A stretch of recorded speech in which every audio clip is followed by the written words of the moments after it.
السلام علیکم عزیز طالبہ و طالبات. آج میں نے 9ویں جماعت کے لیے جو موضوع چنا ہے اس کا نام ہے مرزا غالب کے خطوط کی خصوصیات. یعنی مرزا غالب جس کے چند خطوط ہماری نصابی کتاب میں شامل ہیں ان کو آج ہم پڑھنے جا رہے ہیں. تو عزیز طالبہ و طالبات، خط کی جمع ہے خطوط. خط کئی طرح کے ہوتے ہیں: دفتری، کاروباری، نجی. نجی خطوط بے تکلف ہو کے لکھے جاتے ہیں.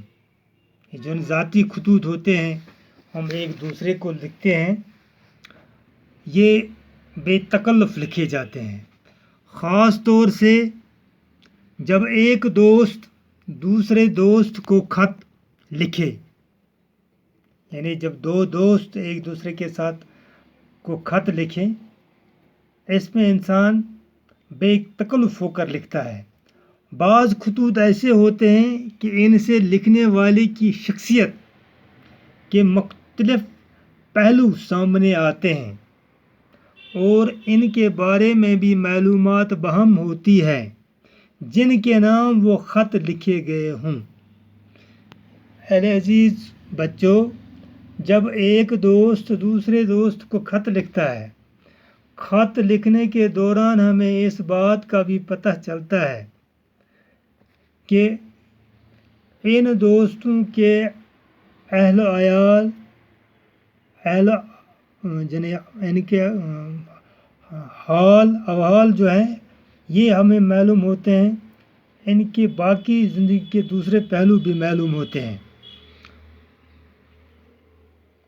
جن کے نام وہ غالب اپنے دوستوں اور شاگردوں کو بے تکلف خط ہو کے خط لکھتے ہیں اور معمولی باتوں کو بھی اپنے انداز بیان سے اس قدر دلچسپ بنا دیتے ہیں کہ آج بھی ان کے خطوط کو پڑھ کر ہم لطف اندوز ہوتے ہیں.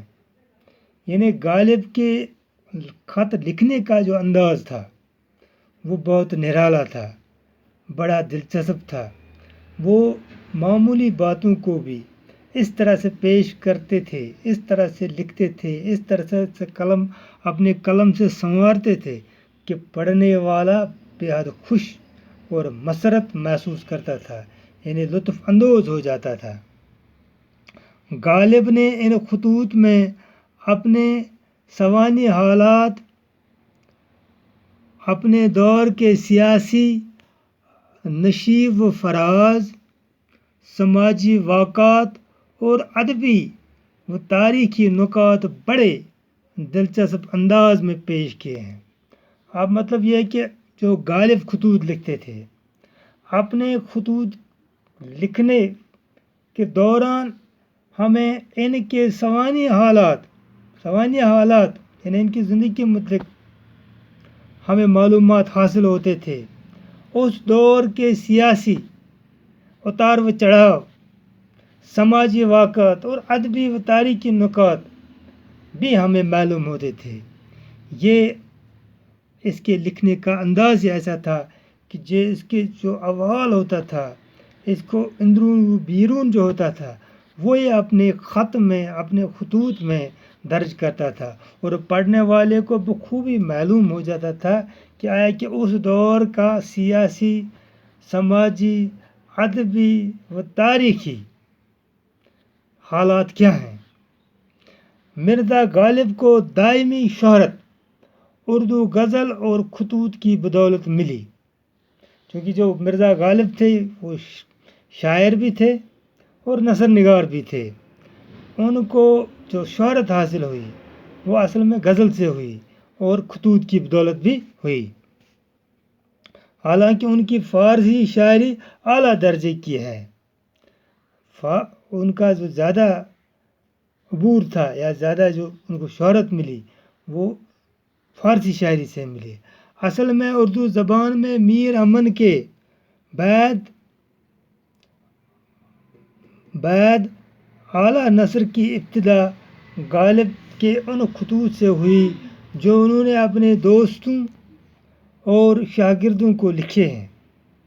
یعنی میر امن جو تھے وہ اعلیٰ ایک نثر نگار تھے.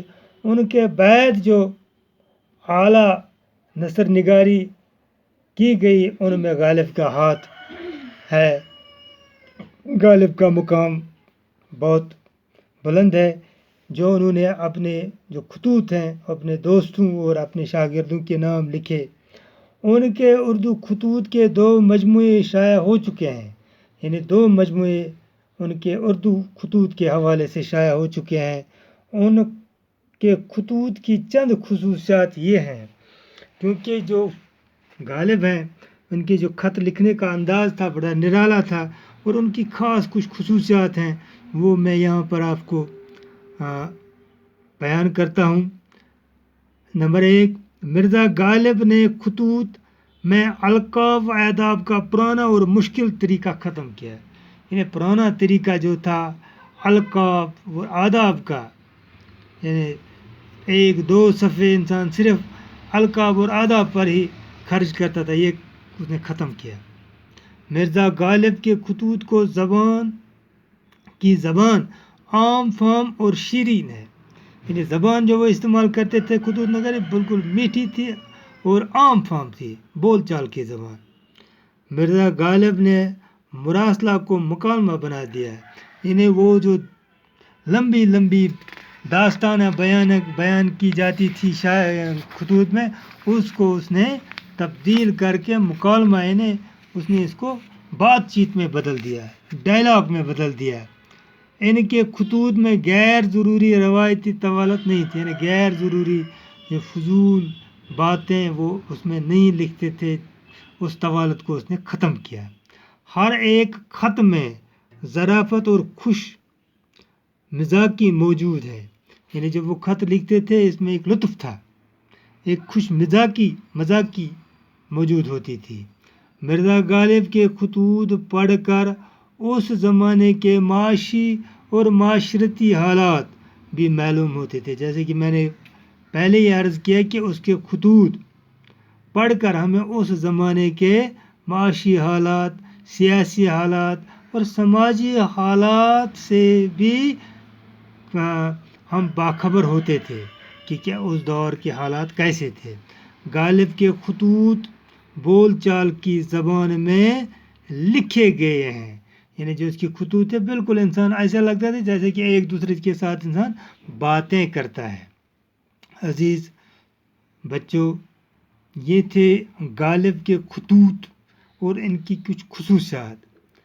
اب جو نصاب میں ہمیں شامل 2 خطوط ہیں اس کو ہم انشاءاللہ دوسرے جو اگلے ویڈیو ہمارا ہوگا، اگلے لیکچر ہوگا، اس میں ہم پڑھیں گے کہ جو اس نے غالب کے جو 2 خطوط ہمارے اس درسی کتاب نصاب میں شامل ہیں وہ پڑھیں گے.